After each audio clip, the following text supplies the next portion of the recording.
बड़ी अगली खबर की ओर रांची के धुरवा स्थित पुलिस मुख्यालय में डीजीपी अनुराग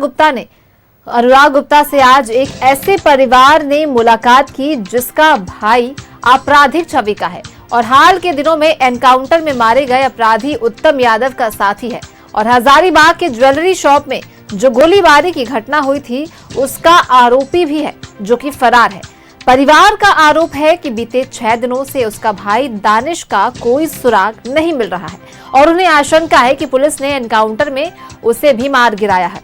दरअसल परिवार का कहना है कि अगर उसका भाई अपराधी है तो उसे कानून सजा दे, जिसकी जानकारी उन लोगों की भी होनी चाहिए। मामले को लेकर दानिश के भाई ने डीजीपी से मिलकर दानिश के बारे में जानकारी देने की गुहार लगाई।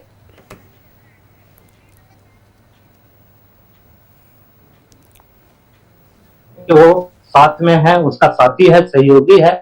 और जिस हिसाब से डीजीपी सर बताएं अपना इंडिया एक्सप्रेस में जो दिए हैं उसमें कहते हैं कि उत्तम यादव का सहयोगी भी गिरफ्तार किया गया है दूसरी जगह से, जो अभी उसकी पूछताछ चल रही है और हथियार के साथ गिरफ्तार किया गया है। तो हमें मांग यही है कि जो भी है, आज 6 दिन बीत गया है, इस पे कोई भी इससे जल्द से जल्द मांग को पूरा किया जाए। और जी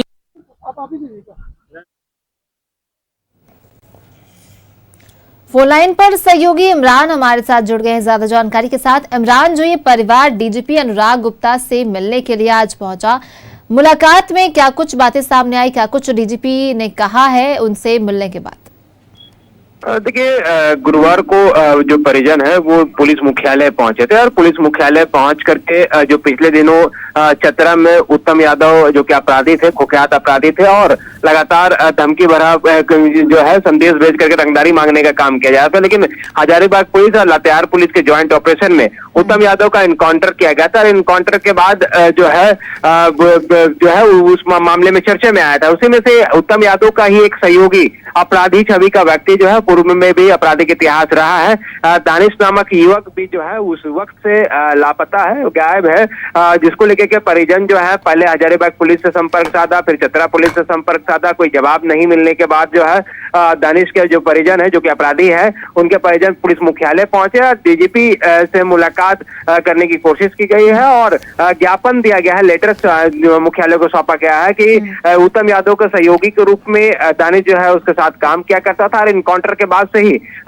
उसके बारे में कुछ पता नहीं चल पा रहा है। तो यहाँ तो पुलिस के द्वारा उसे पकड़ा गया है या फिर वो कहीं और है, तो तमाम चीजों की जानकारी लेने के लिए ही पुलिस मुख्यालय पहुंचा था। साथ ही साथ ये भी परिजनों का कहना है कि अगर उत्तम यादव के सहयोगी के रूप में उसकी गिरफ्तारी हुई है तो पिछले 6-7 दिन हो चुके हैं, अब इनकी जो है कोर्ट में पेशी करानी चाहिए, कोर्ट में पेश किया जाना चाहिए। चूंकि आपराधिक छवि का है तो इसलिए अगर पुलिस पकड़ी है तो उसे गिरफ्तार किया जाए, लेकिन यह पूरा मामला जो है वो दहशत है, क्योंकि पिछले दिनों झारखंड पुलिस के द्वारा जो है अपराधी और नक्सलियों के खिलाफ जो है कड़ी कार्रवाई किए जा रहे हैं। इसी का यह दहशत का नतीजा है कि कहीं दानिश के परिजनों को यह आशंका जाहिर की जा रही है कि कहीं दानिश का भी इनकाउंटर जो है पुलिस के द्वारा कहीं किया ना जा सके, इसलिए पुलिस मुख्यालय पहुंच करके गुहार लगाई गई। हालांकि अभी तक पुलिस की तरफ से भी कोई खास स्टेटमेंट जो है, जानकारी जो है परिजनों को नहीं दी गई है कि दानिश उसके पास है या नहीं है, या फिर दानिश इस वक्त जो है वो कहाँ है, इसकी जानकारी किसी को भी नहीं है। इसलिए झारखंड पुलिस मुख्यालय पहुंच करके परिजनों ने दानिश के संदर्भ में जानकारी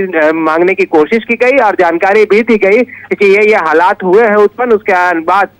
से जो दानिश है वह उनके परिजनों के संपर्क में नहीं है, तो ऐसे में इनकाउंटर का डर एक तरफ सता रहा है, तो वहीं दूसरी तरफ दानिश कहाँ है इसकी जानकारी भी परिजन जुटा रहे हैं। चलिए, बहुत बहुत धन्यवाद इमरान, आप नजर बनाए रखिए, हम तमाम जानकारी आपसे लेते रहेंगे।